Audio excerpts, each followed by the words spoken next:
which side is the FBI on? And the truth was we weren't on anybody's side, but to people who are seeing the world that way, that's very confusing, and I get that.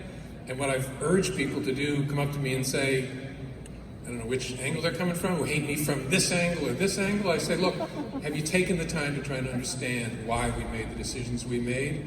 And whether you agree or disagree, I think you'll walk away convinced they were not trying to hurt Clinton or help Clinton. They were not trying to hurt Trump or help Trump. They were stuck, wished desperately they were never involved, but trying to make the best decision. And I strongly suspect that he would think that I was pulling a J. Edgar Hoover on him, that I was dangling this to gain leverage over him, which was not my purpose, but I knew he would think that way. And so how to do this and do it without embarrassing him, without embarrassing me, without creating a war between him and the FBI was front and center in my mind. And so that's why I was a little bit distracted. And so I did it in the private session, and the meeting started to go off the rails very quickly. Like what? Well, I explained to him, without going into using any of the terms you used, but to explain to him the nature of this information, why we were telling him, and that provoked from him a long monologue that had nothing to do with what I had asked about, reviewing and then denying other allegations of sexual misconduct by women that had said he had assaulted them. And just telling 19 of that. 19 I don't know whether he went through 19, but he started going through one after another. There was a woman on a plane, there was a woman here, there was a woman here, and he kept, I think during that session he said, do I look like a guy that needs to go there, meaning prostitutes? Which I assume was a rhetorical question, so I let that go. And then it started to get so defensive that I worried it was going off the rails. And so I pulled out, in a rhetorical sense, reducing the temperature by saying, look, we're not investigating you, which is true. We were not, and we're not investigating this. We simply thought you needed to know this because the press, as I told you, sir, the press is about to run with this. We do not keep secrets from the President of the United States.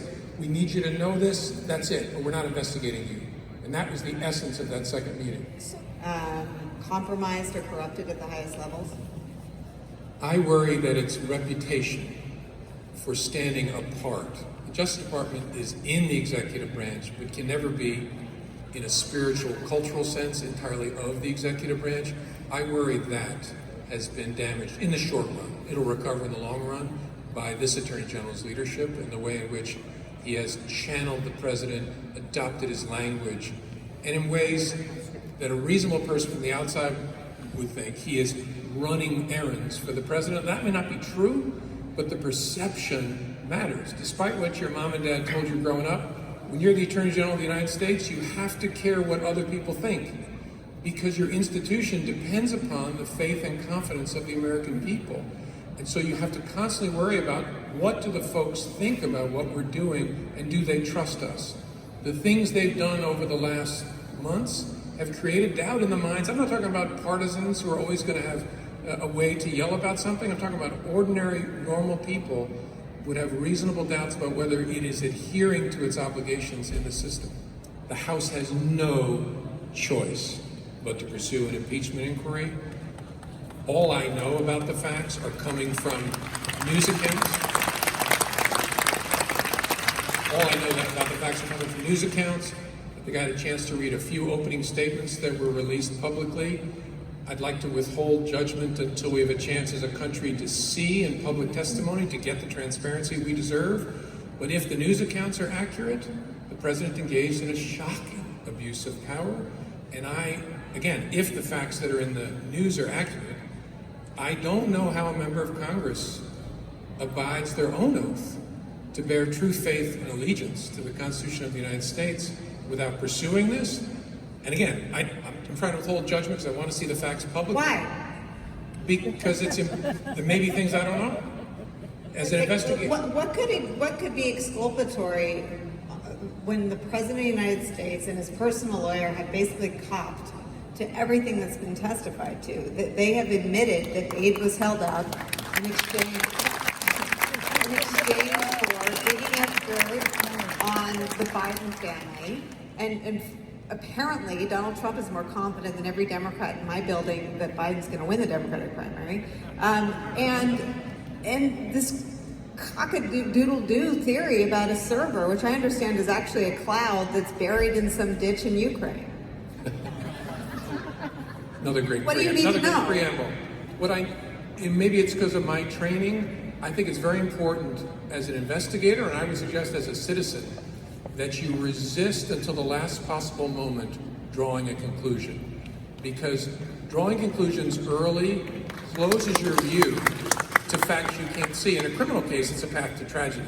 If you walk into a crime scene and stare right at a thing and miss the things that are in your peripheral vision.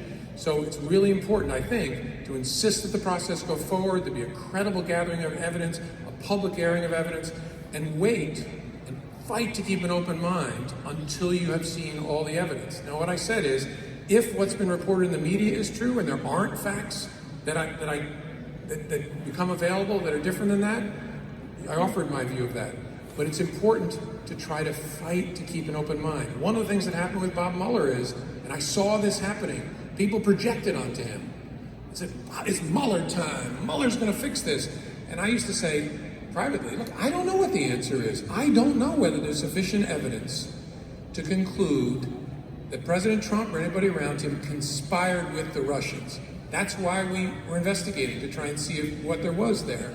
So I wasn't surprised when Mueller said, there's lots of evidence, but there isn't sufficient evidence to charge. So what I would urge people to do is fight to protect the process.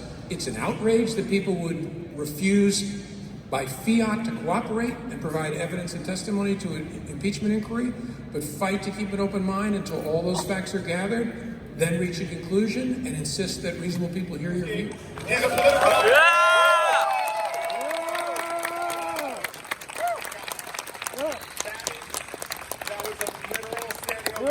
Seven people, but all in different places, uncoordinated. You've given your life to this question.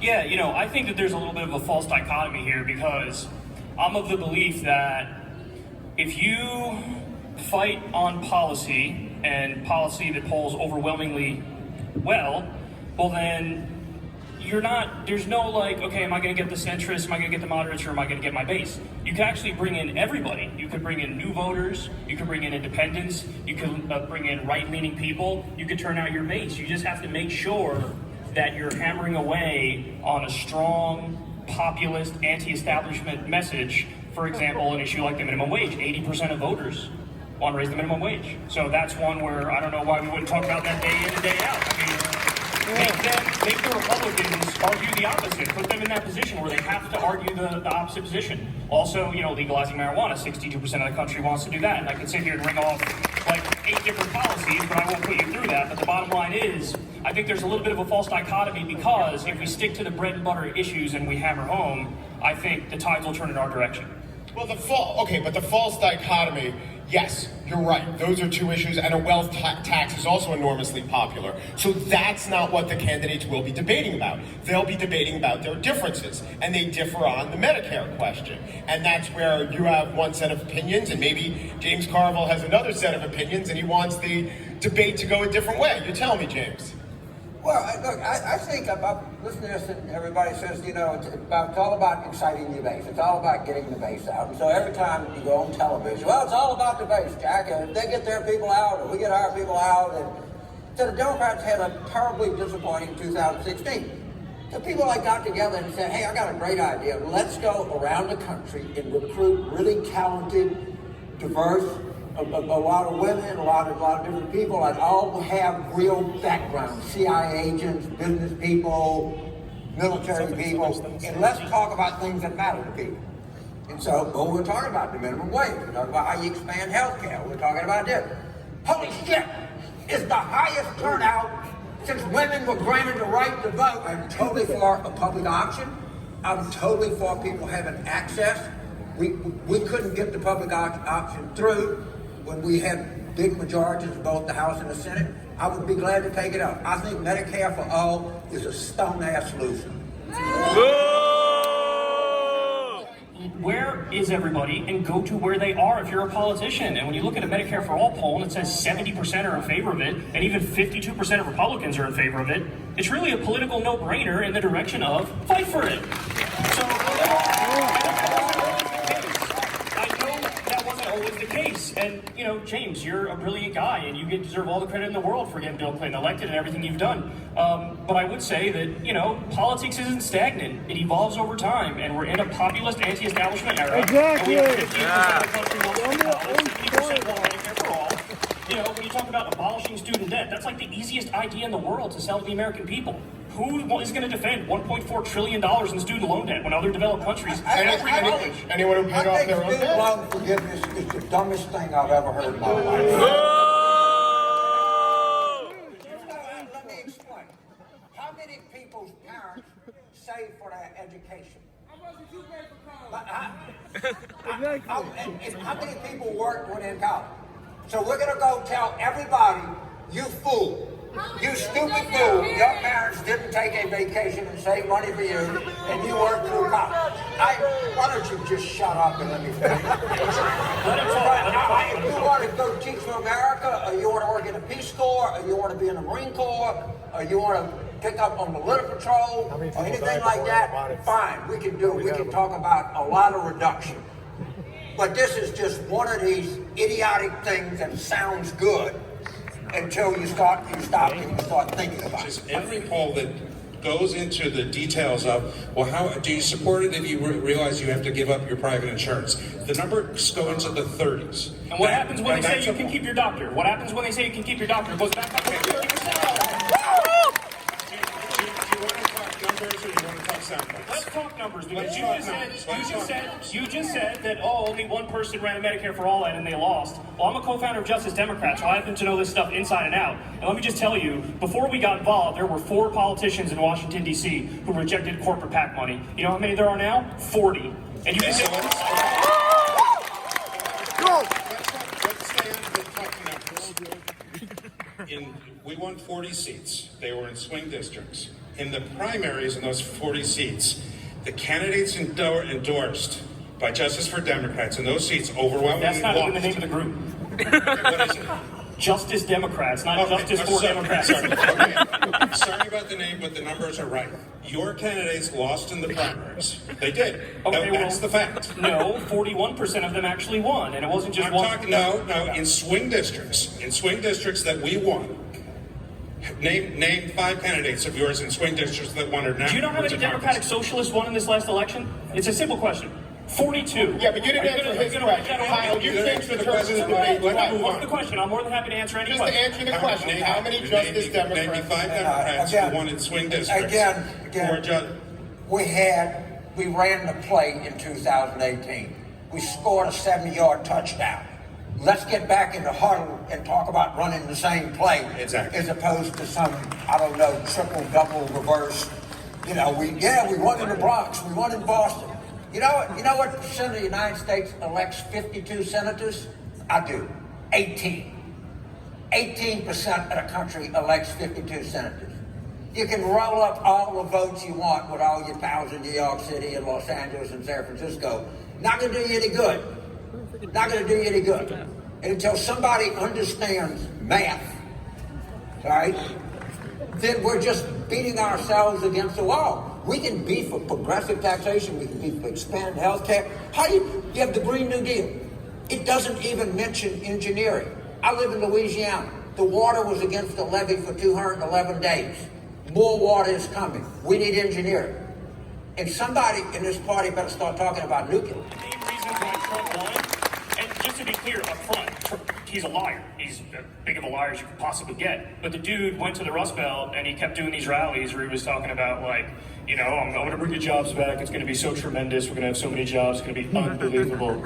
And, you know, that's a message that sells in the Rust Belt. You think really, the that's why she geographic lost. location of his rallies was more important than misogyny in his win? I think that I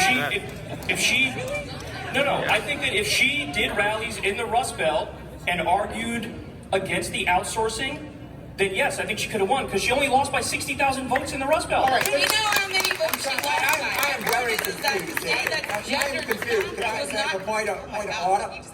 So Joe and I are pointing out 2018 as being the right thing. As you point out, when you look, there were any number of women of color, of every diversity.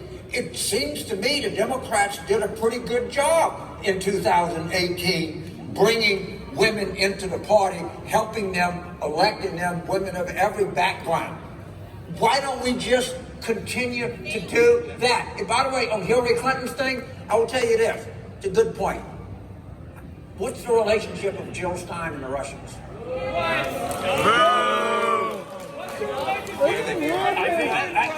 Why was she at the table with Vladimir Putin and General Flynn? Maybe she just wanted to do sightseeing. Like Bernie, she wanted to just be part of the Soviet Union. Do you blame Jill Stein for the loss? Well, she got more votes. I don't know if I blame her, but I certainly know this. She got more votes in Pennsylvania, Michigan, and Wisconsin than Trump won by.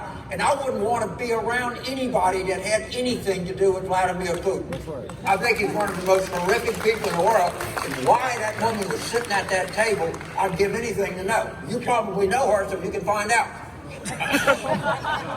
First of all, I don't know her, but it says a lot that you would assume that I know her, and you assume that there's some sort of nefarious, backroom conspiracy. But second of all, I agree with what you said about electing more women and women of color, and it just so happens to be the case that every Justice Democrat who got elected in the last election was a woman.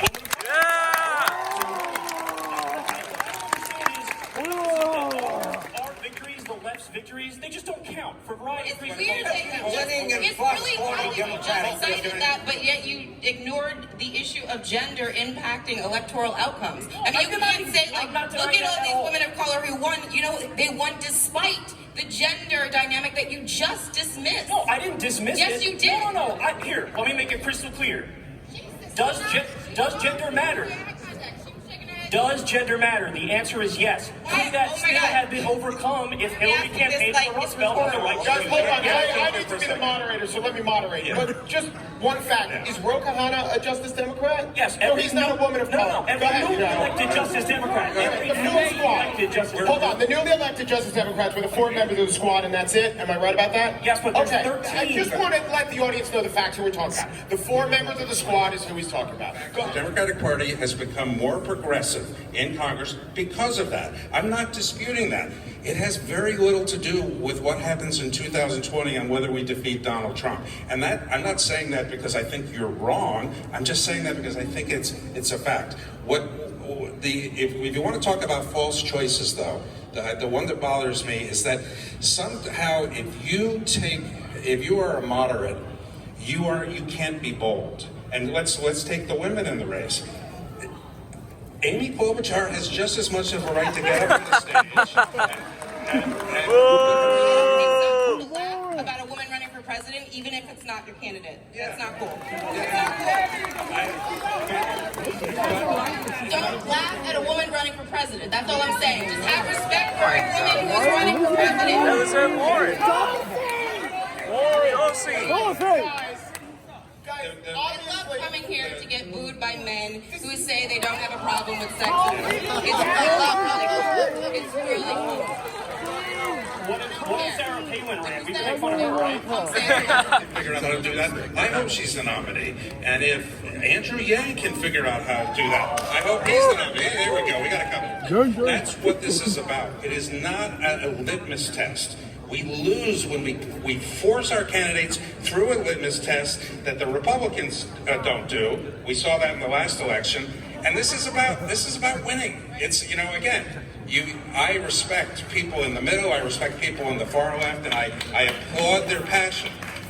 My job when I used to do this was to find the candidate and help them win. And that's what it's about. Yeah, I don't consider myself a moderate. I consider myself a liberal. But I'm not a leftist. Okay? What the hell? I believe that's just what I am. I don't have any problem with the term liberal. But and people you can call it what they want to.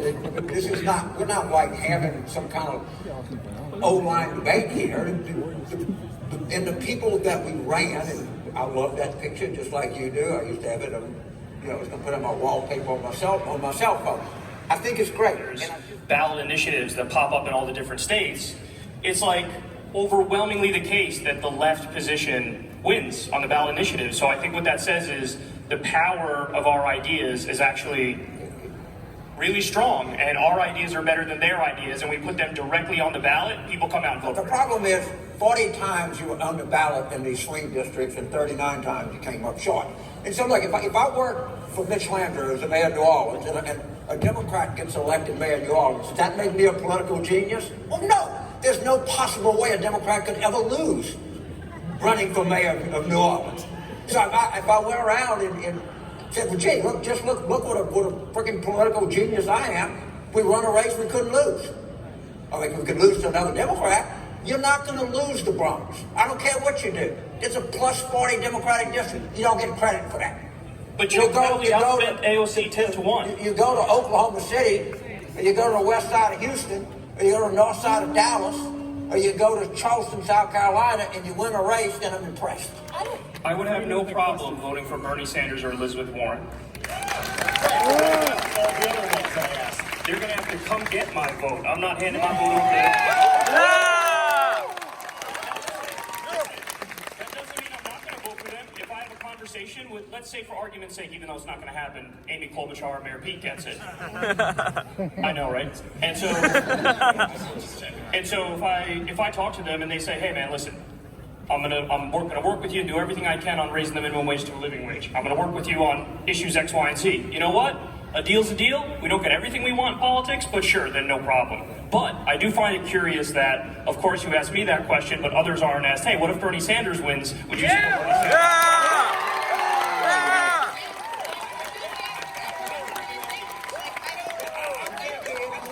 As soon as we have a nominee, I'm going to send him a max check. Okay? I don't care. There is one moral imperative. It's not agreeing with me on everything. It's beating Trump. And if that's the person who's going to beat Trump, then that's who we're going to go with. But they don't have to. Go ahead.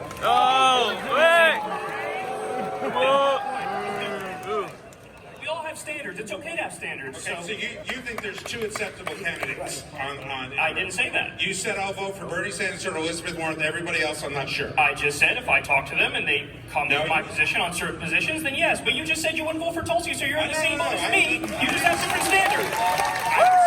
I said I'm not sure. Yeah, you said, and I'm saying the same thing. Okay. There we go. So we're the same. We just have different standards. No big deal. Yeah, nobody has to talk to me. I'm for the Democrat. You don't have to call me. You don't have to do anything. I'm just automatically for you. Because I automatically get him out now. I think we might get him out before the election, but let's see. All right. This is going to be a lot of fun. And you all know who we're about to welcome out to the stage. First of all, give a big round of applause for the host of the Kyle Kulinski Show, Kyle Kulinski. Yeah!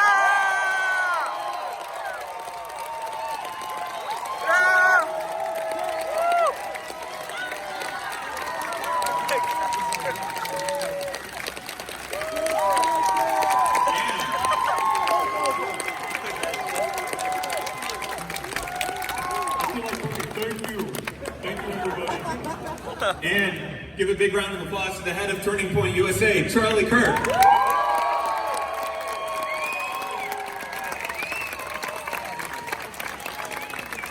Look, the broader picture is here, is that the economy is so good that even President Barack Obama is trying to take credit for it, right? I mean, we are seeing an economic renaissance, the likes of which is historic and unprecedented. We were through an economic malaise under President Barack Obama, and now we are seeing prosperity that is totally amazing. And whoever's the credit for it, Kyle, we can debate that back and forth, but the results are not to be debated. I have a packet of the most amazing economic success you could possibly imagine. It's a good thing that we have the lowest black unemployment, Latino unemployment, Asian unemployment, disabled unemployment, lowest ever black poverty rate. And my favorite statistic, I'll close with this, 6 million people are no longer on food stamps, and now in the labor market, that's 6 million people that don't have to go get food stamps.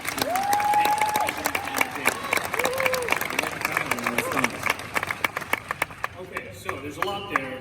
I'll try to make my response relatively short here.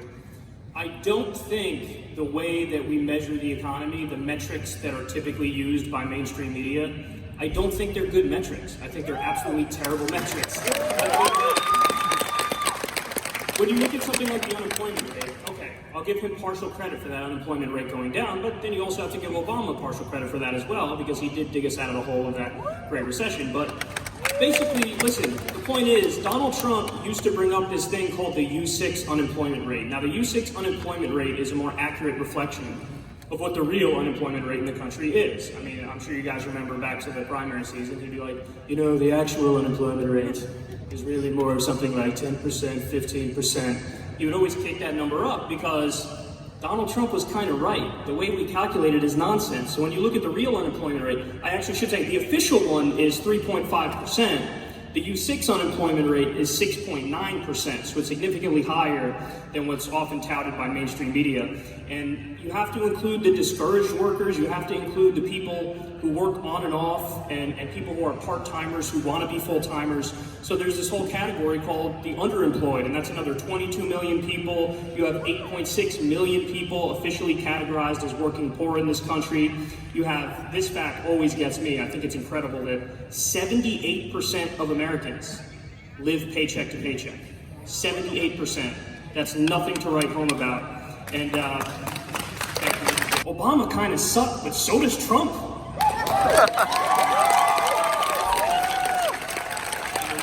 U6 unemployment is lower under Trump than it was under Obama. So even if I were to take your argument, the U6 unemployment is lower.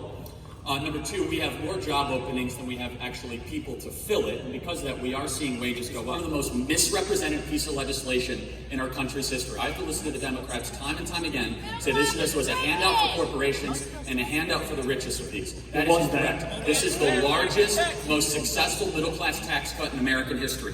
Fact, a family of four with an annual income of $73,000, which is the median family income in America, saw a tax cut of more than $2,000, a 58% reduction in taxes thanks to President Donald J. Trump. And so you care about middle-class workers. I care about middle-class workers. President Donald Trump has actually delivered results and success for the people that we care about, the middle part of this country that trusted them with their vote for the first time in a long time. I'm so proud that this president is able to say, I've made life better for people that both parties have turned their back on for so long. Okay, so here we go. So if you want the truth about that tax cut bill, let's talk about it. First of all, will I give credit in certain areas? Absolutely, because I'm not a hack. So when it comes to, I'm not saying you are, by the way, I'm just saying that I'm not one. Thank you.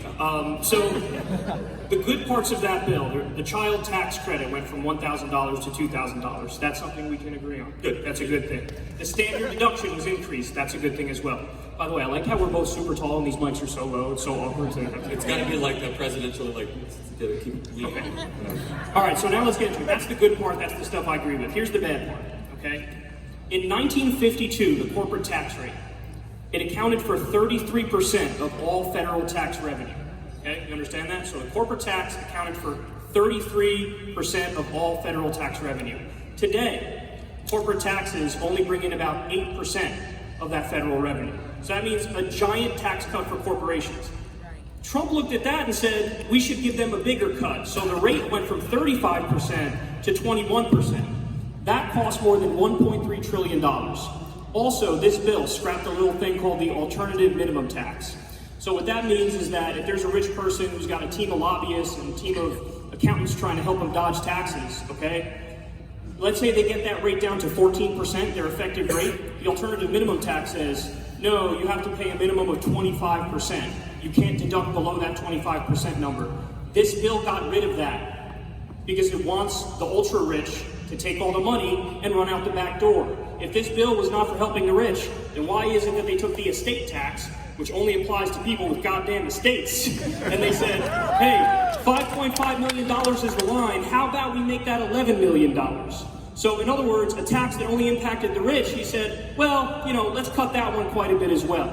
And furthermore, the most important point about this bill is that people making $75,000 a year or less will actually see a tax increase over a decade. So what happened was, all of the tax cuts for regular people, all the tax cuts for you, they're temporary, but the tax cuts for corporations and the rich, they're permanent. Homelessness for veterans, would you do it? I I hope he gives it voluntarily. I will not put a gun in his head. That's a false choice. Let me tell you why. It's a thought experiment. Because we have spent hundreds of millions of dollars to try to solve homelessness by taking money from the rich over the last 40 years. You want to solve homelessness? Stop electing Democrats. The city likes Los Angeles.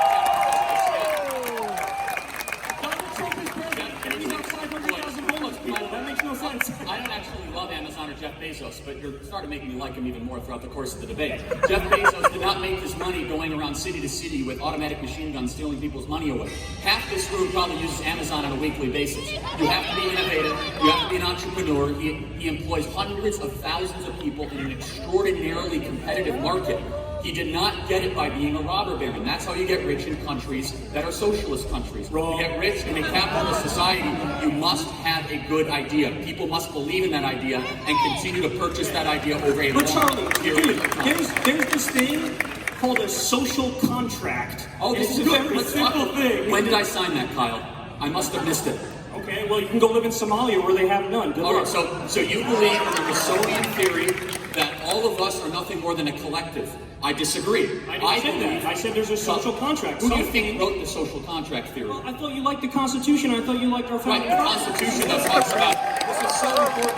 You don't even have the military, you believe in the government. If you believe in paying the loans, you believe in the government. But right now, as things stand, we have a fourth branch of government. You'll agree with this. We have a fourth branch of government. We are the most regulated economy in the Western Hemisphere outside of some of the Western European countries. Federal Trade Commission, the Employment Prevention Agency, which is also called the Environmental Protection Agency. We have agency after agency, hundreds of agencies, and unelected, unknown, and unchecked bureaucrats. And guess what? They favor the power of the well-connected, the few, and the rich that are able to afford the lobbyists. And you look at the, so Kyle, here's another question that I'm just always perplexed by. He wants to ask us a question, so let's let him No, I mean, it's fine. Okay, but let me close the point. So you say, Charlie, I look at things as the way they are. We right now spend over $1 trillion of our own money to regulate the economy. That is far too much money. The best regulation is competition. The best regulation is encouraging more entrepreneurship. The best regulation is empowering individuals to be able to compete against the big power brokers that you think that need to be disrupted. correctness. And what they really want to do is use that as an excuse to say things that are factually incorrect. So when Donald Trump goes out there and he says, for example, like he did on the campaign trail, that we need a total and complete shutdown of Muslims coming into this country, that's not politically incorrect. That's just incorrect. You're just a dick because there's like 1 billion people.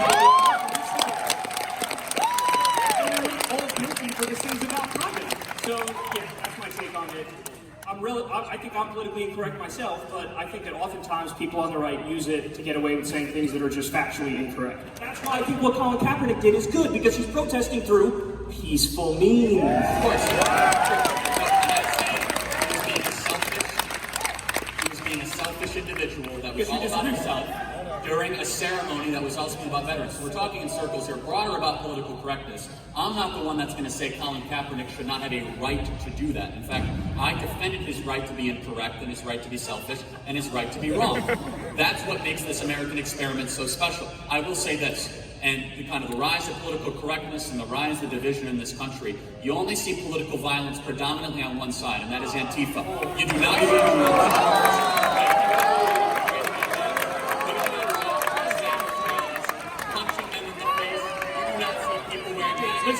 assaulting gay journalists in the streets of Portland where no people are arrested. You do not see people wearing nationalist terrorism. I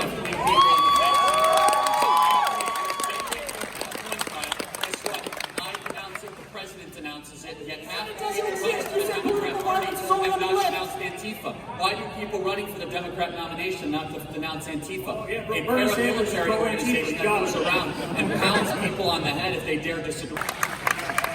Charlie, you're not debating the Democrats. You're debating Kyle Kulinski. If you just asked me, it would have been very simple. What do you think of Antifa? Do I denounce Antifa? Yes. I denounce political violence. But I think it's really interesting that you started this whole rant by acting like political violence is only on the left. That's the dumbest fucking thing I've ever heard.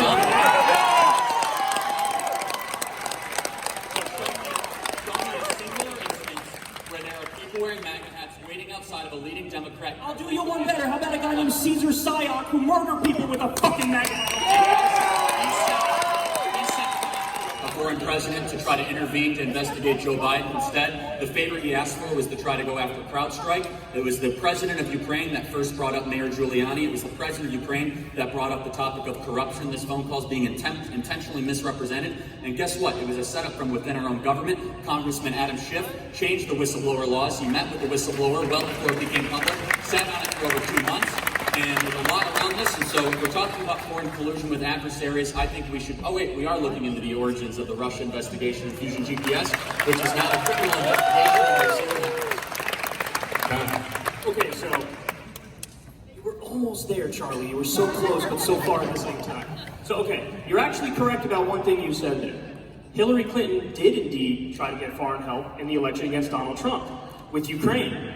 Our own FBI and our own internal government did to this president to plant information, to use the Democrat National Committee to collude with foreign adversaries, to lie to a FISA court judge, and spy on a political opponent that you might disagree with. And I hope justice will finally be held with that. However, Kyle, I understand that there's pent-up anxiety and dissatisfaction with this president because he won an election that he wasn't supposed to win. However, that does not give you the license to misrepresent what he has done. And time again, the Democrats They work together to use the War Powers Act to basically try to stop us from arming Saudi Arabia and helping them facilitate a genocide in Yemen. So you do have, that's right, that's a really good thing. So, you know, you do have points of agreement when it comes to war where we can work together, and you do have points of agreement when it comes to the drug war, for example. You know, I want to free every single nonviolent drug offender in this country. I